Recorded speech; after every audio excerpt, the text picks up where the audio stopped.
الحمد لله وكفى وسلام على عباده الذين اصطفى أما بعد فأعوذ بالله من الشيطان الرجيم بسم الله الرحمن الرحيم وقال ربكم ادعوني أستجب لكم وقال رسول الله صلى الله عليه وسلم الدعاء مخ العبادة أو كما قال رسول الله صلى الله عليه وسلم اللهم صل على سيدنا محمد وعلى آل سيدنا محمد وبارك وسلم.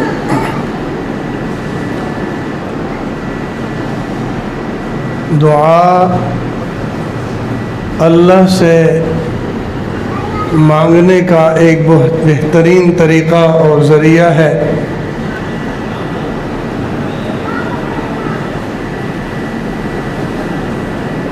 جس بندے کو اگر دیکھیں کہ وہ اکثر دعا میں مصروف ہے،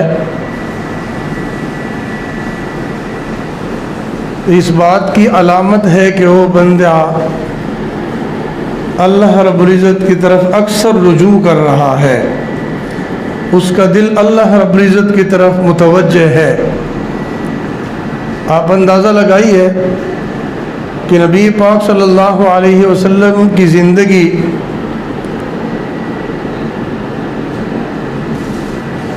اکثر دعاؤں میں گزری ہے. زندگی کا کوئی بھی موقع محل اگر آپ کو نظر آئے، ہر وقت دعائیں نظر آتی ہیں. نبی علیہ الصلوۃ والسلام کھا رہے تو دعا کھانا ختم کر رہے ہیں تو دعا پڑھ رہے ہیں، پی رہے ہیں تو دعا پڑھ رہے ہیں،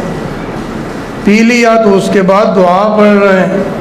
مسجد تشریف لا رہے ہیں تو دعا پڑھ رہے ہیں، مسجد سے نکل رہے ہیں تو دعا پڑھ رہے ہیں، باتھ روم کے اندر جا رہے ہیں تو دعا پڑھ کے اندر داخل ہوتے ہیں، باہر نکلتے ہیں تو دعا پڑھتے ہیں، سوتے ہیں تو دعا پڑھتے ہیں، جاگتے ہیں تو دعا پڑھتے ہیں، کپڑے تبدیل کرتے ہیں، پہلے قمیص اتارتے ہیں تو بسم اللہ پڑھتے ہیں، دعا پڑھتے ہیں، قمیص پہن لیتے ہیں، شلوار پہن لیتے ہیں تو دعا پڑھتے ہیں، نیا لباس پہنتے ہیں تو دعا پڑھتے ہیں. یعنی زندگی کے ہر گوشے میں نبی علیہ الصلوۃ والسلام نے دعائیں پڑھی ہیں. یوں لگتا ہے جیسے نبی علیہ الصلوۃ والسلام نے اور کوئی کام نہیں کیا، پوری زندگی دعائیں پڑھتے رہے، صحابہ کرام کو اور پوری امت کو سکھاتے رہے. دعائیں ہی دعائیں نظر آتی ہیں. اور حدیث پاک میں آتا ہے، نبی علیہ الصلوۃ والسلام نے فرمایا جو بندہ اللہ سے مانگتا ہے اس بندے سے اللہ رب العزت راضی ہو جاتے ہیں، خوش ہو جاتے ہیں. اور جو بندہ اللہ سے نہیں مانگتا،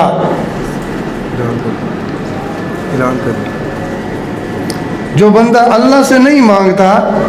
اللہ رب العزت اس کے اوپر غصے ہوتے ہیں. اللہ رب العزت اس بات پہ اس لیے غصے ہوتے ہیں کہ مجھ سے کیوں نہیں مانگتا. اللہ رب العزت فرماتے ہیں کہ میں اتنا بڑا پروردگار ہوں، اتنا بڑا رب ہوں، اور تو محتاج بندہ ہے، تجھے ہر چیز کی ضرورت پڑ سکتی ہے، تو مجھ سے مانگتا نہیں. اگر مجھ سے نہیں مانگتا پھر کس سے مانگو گے؟ مخلوق سے مانگو گے. اللہ اکبر. اب دیکھیں دنیا والوں کا تو یہ دستور ہے نا، ایک مرتبہ مانگو کہ جی مجھے کچھ دے دو تو وہ تو اس وقت تو دے دے گا. اگر دوسری مرتبہ اس سے مانگو وہ جیسے اس کا ایسے دے گا کہ اس کا موڈ خراب ہوگا. تیسری مرتبہ اگر اس بندے کے پاس آپ جائیں نا اس سے کچھ مانگیں، اور سیدھا جواب دے دے گا کہ بھائی آپ کو کوئی اور کام نہیں ہے، مانگتا ہی رہتا ہے، ہر وقت مانگتا رہتا ہے. اللہ رب العزت کا دستور عجیب ہے، ایک مرتبہ مانگو خوشی سے دے دیتا ہے،